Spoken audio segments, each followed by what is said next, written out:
Siberia, well then your name's mentioned a lot. You're going to automatically kind of add to your overall brand as you being the ideal person to talk to if you need one of these trucks. So kind of in conclusion, Jay touched on the fact that our primary recommendation, despite Svalin's current non-interest in doing so, is to enter this market through the use of a joint venture. We want to make sure that they're utilizing non-traditional strategies because the cost prohibitiveness of the traditional marketing right now, advertising, etc., just really isn't relevant for them in wanting to distribute 6 to 8 trucks a year. And then lastly, leverage the existing economic conditions. A lot of these oil companies, they're not drilling new wells, as we mentioned. They're trying to get as much oil as they can out of their current wells because it's less money. So if you have wells in Siberia, you can approach these service companies and the oil companies and provide them with the solution. Say, hey, you have this well you've already drilled. It cost you many millions of dollars to build. We can, with the cost of maybe $500,000, help you extract X, Y, Z, more oil out of this particular well. So.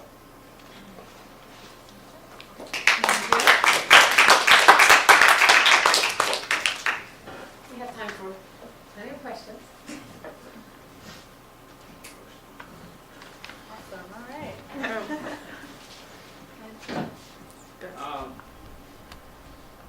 I like some of the ideas with the joint venture, especially with the complementary technology. I think that's really fantastic. But I also know that Russia has a very poor history with joint ventures, especially with the oil industry. I think you mentioned some, Shan. So if they have all these connections, why would they want to do a joint venture, given that they're going to have to give up some of their equity? Well, when you say connections, you're meaning the companies that already have these relationships. Why would they want to partner with Svalin? I thought you said Svalin has a lot of good government connections in Russia, and if they already have those, what advantage are they going to gain by bringing in a joint venture other than kind of quick access? But some of the joint venture that we spoke about does not necessarily have to be a Russian domestic company. Halliburton is a huge oil service company that already exists and operates in Russia. So we could leverage that relationship through a joint venture to try and bring ourselves and expand there. And so leverage the relationship they already have and this is just one example, and try and use the relationships they already have jointly to go in with them. What about just selling it directly to Halliburton? I think, part of the issue too is getting to the locations where the people are the decision makers is very complicated. It's Siberia, and there's a lot of barriers there. So tagging on with a joint venture gives them some opportunity to do that.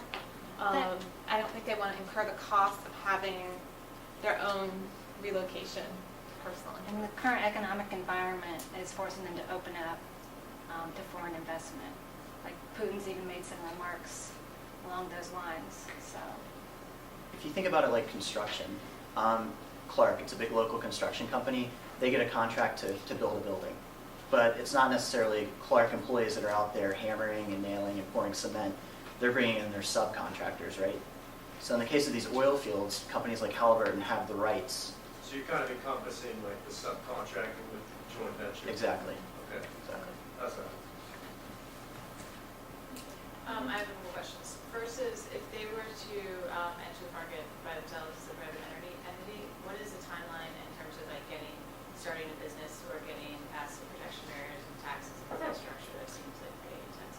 Their current approach to this is they are basically offering to deliver their truck to Port Newark, and then you can take it from there. So they're looking to produce a lot of this, sell it, but then produce the product in the United States, and then allow the purchaser to deal with the remaining logistics. We did a little research in general. The importing cost would be about an additional 50% of the product, as well as to go from maybe Port Newark to St. Petersburg, which is kind of getting them in the general direction of Siberia, would be about another $8,000 to $15,000. But right now they're not interested in taking that on, and they feel that with the demand of this product that they'd be able to have people take on that part of the cost.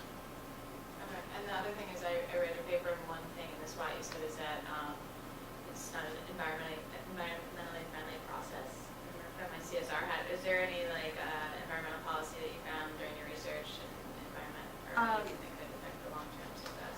There's no policy right now. the reason why it's not environmentally friendly is because these trucks aren't that efficient, and of course it's efficient in terms of time, as how long it takes to heat all this water, but the emissions and things like that. So right now there's no policies preventing it, and it's kind of a catch-22. Is it better to get more oil out of one well versus more wells? And so there's a little bit of debate with that.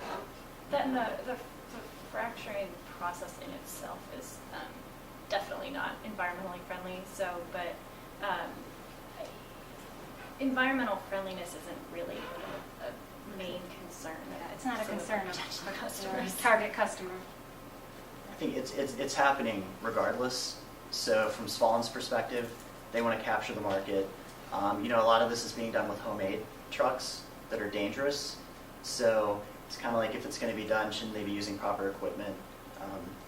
It's a market that's out there. Why not go for it? I think you all did a really good job on kind of identifying the different challenges, which I thought were really interesting, especially the homemade competitors, or the makeshift competitors. I had a few questions about the branding and why you decided to go a certain direction.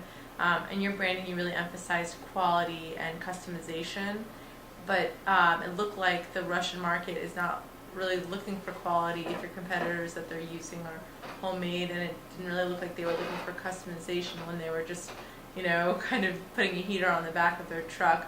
So why do you feel like they use those, and then that brand would appeal to them? And then as far as tactics, if you're planning to sell just 6 or 7 of these a year, why do you feel that going online would be the right approach rather than trying to, maybe put that money towards taking potential clients out to lunch or building relationships via trips from your managers?